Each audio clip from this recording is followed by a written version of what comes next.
السلام عليكم ورحمة الله وبركاته.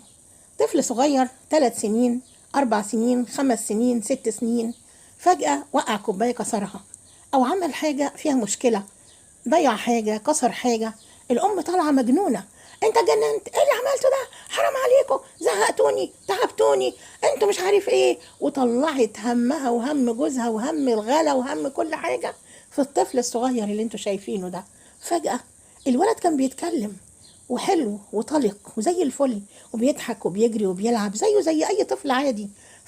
زي ما هي صدمته فجأة وفاجئته بالصوت العالي والانهيار والزعيق والكلمات اللي هو مش فاهم معظم معانيها، الولد فاجئها بحاجة من الاتنين: أسهلهم تلعثم، بقى يتلعثم في الكلام ويعيد الكلمة، أو تأتأة أو فأفأة، وأصعبها حاجة اسمها الحبسة الكلامية.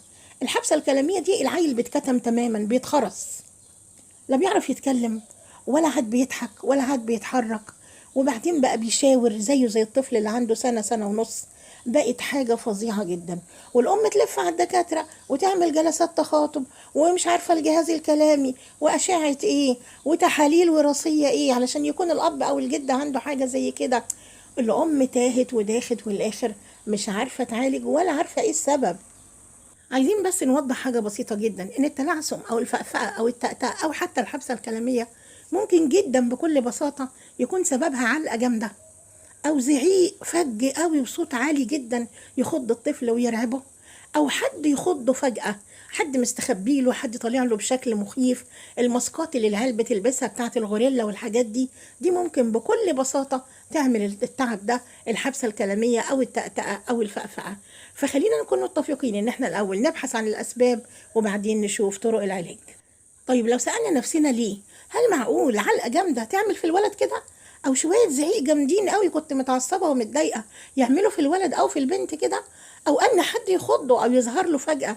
ليه ده بيحصل؟ أولا، إدراك الطفل ومنطق الطفل يختلف اختلاف كلي وجزئي عن إدراك الأشخاص البالغين أو الكبار. ليه؟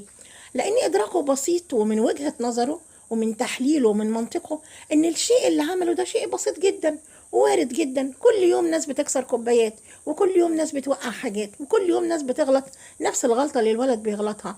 لكن هو شايف ان مش كل يوم حد بيطلع له يزعق له ولا يهينه ولا يبهدله بالطريقة دي. فهو من وجهة نظره ومن منطقه اللي هو الطفل او الطفلة انه شايف ان اللي عمله شيء طبيعي. لكن النتيجة اللي حصلت من الام او رد الفعل اللي حصل من الام كان شيء مش طبيعي اطلاقا، كان فوق مستوى ادراكه. الجهاز الادراكي عنده توقف عن استيعاب الحدث اللي بيحصل، وبالتالي الجهاز الكلامي عجز عن انه يعبر عن غضبه او مضايقته، فتوقف فجأة.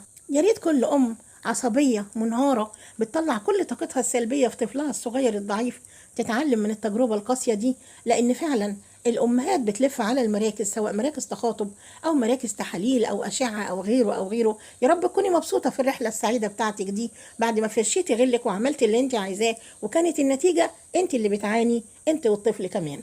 ويا ريت الأمهات اللي ما درستش تعديل سلوك الأطفال والمراهقين ومش حابة إن هي تاخد كورس مكثف تستفيد وتفيد أطفالها وتفيد غيرها من الأمهات اللي حواليها في جروبات الماميز أو اللقاءات قدام المدارس أو غيره أو غيره، ادخلي على اليوتيوب، شوفي الناس بتتعامل ازاي، شوفي المربين بيدوا محاضرات ايه، اسمعي، استفيدي. ما تربيش بالدراع، ما تربيش بالعادات والتقاليد. كفاية الكبار بيعانوا، كمان الجيل اللي طالع هيعاني. يكفيهم ان هم هيعانوا بره المجتمع من العادات والتقاليد والانحدار الاخلاقي، ما يعانوش جوه البيت كمان من ام ما كلفتش نفسها تقرا سطر واحد في التربيه وبتربي على عادات وتقاليد هي نفسها عانت منها وقاست منها وهي طفله، وما زال اثرها السلبي موجود معاها وهي كبيره دلوقتي. وبعدين احنا بنربي جيل متطلباته وصفاته ومهامه وابتلاءاته تختلف تماما عن جيلنا بكل مقاييس التربيه. فعلشان كده كل ام وكل بنت مقبله على الزواج محتاجه ان هي تتدرب وتتعلم وتعرف يعني ايه تربيه. الفيديو الجاي ان شاء الله هنشوف علاج الحبسه الكلاميه والتأتأة والفأفأة. شيري الفيديو على قد ما تقدري في جروباتك وجروبات الماميز، وتابعيني ان شاء الله علشان نعرف العلاجات. شكرا ليكم، السلام عليكم ورحمه الله وبركاته. دكتوره وداد رسلان.